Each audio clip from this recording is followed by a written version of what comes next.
હા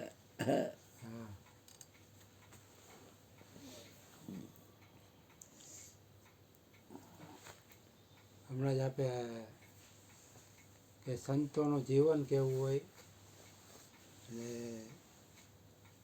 સંતોની રીતભાત કેવી હોય એની એક પ્રસંગ મયુર બાપુએ વાંચ્યો.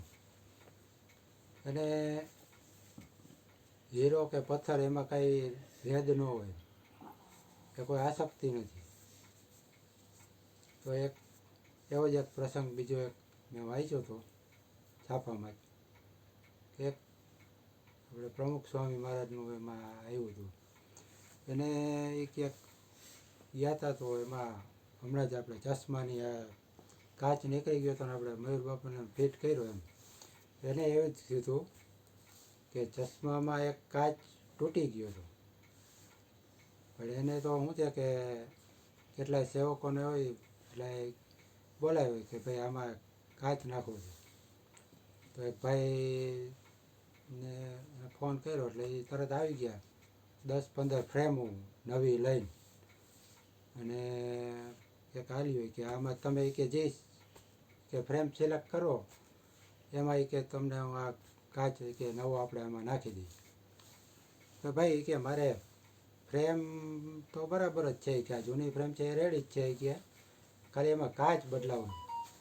તો નાના બાપુ કે તમે આમાંથી નવી સિલેક્ટ કરી લો કે પૈસાની ચિંતા ન કરો એમ, એ તો હું આપી દઈશ એમ. સેવાભાવી માણસો હોય કોઈ એટલે એમ કે તમે એ કંઈ કે પણ ભાઈ કે મારે એ કે ફ્રેમ તો રેડી જ છે કે નવી ફ્રેમની કાંઈ જરૂર નથી એમ.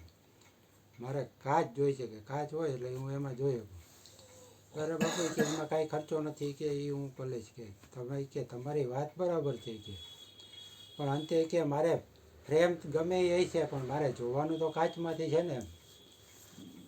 મને કામ શું આવશે તો કે કાચ જ કામ આવશે. એટલે અંતે આપણે એ એવું જ થઈ ગયું છે, આપણે દેહભાવ વધી ગયો છે. ખરેખર આપણા આત્માની કિંમત હોવી જોઈએ. આપણે કિંમત શરીરની વધી જાય છે.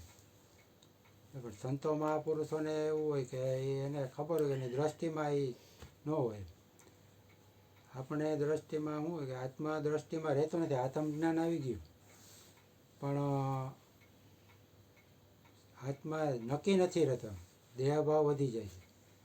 ખરેખર દેહભાવ છોડવા માટે સત્સંગ જરૂર છે.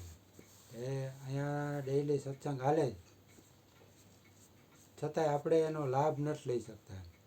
પૂરેપૂરો લાભ લઈ તો આપણે કાંઈક થોડીક આસક્તિ છૂટે એમાં જ અને આપણું ધ્યાન આપણા આત્મ સ્વરૂપ તરફ જાય. તો સંતોની દ્રષ્ટિ એવી હોય, સંતોનું જીવન સીધું સાદું સરળ હોય. એને એ પ્રમુખ સ્વામી કીધું ભાઈ મારે ફ્રેમ કિંમતી હોય ગમે એવી કિંમતી હોય પણ મારે જોવાનું કાચમાંથી છે. ઘણા એવી જ રીતના ઘડિયાળ બહુ કિંમતી પહેરતા હોય. એ 50 રૂપિયાની ઘડિયાળ હોય કે 5 લાખની હોય, જોવાનો સમય હોય એમાં કામ શું હોય સમય જોવાનું કામ હોય. એટલે આપણી દ્રષ્ટિમાં જેટલું દેહભાવ છૂટે અને આત્મા તરફ આપણું ધ્યાન જાય એવી પ્રયત્ન કરવો. બોલીએ સદગુરુ મહારાજની જય. બોલો ભાઈ.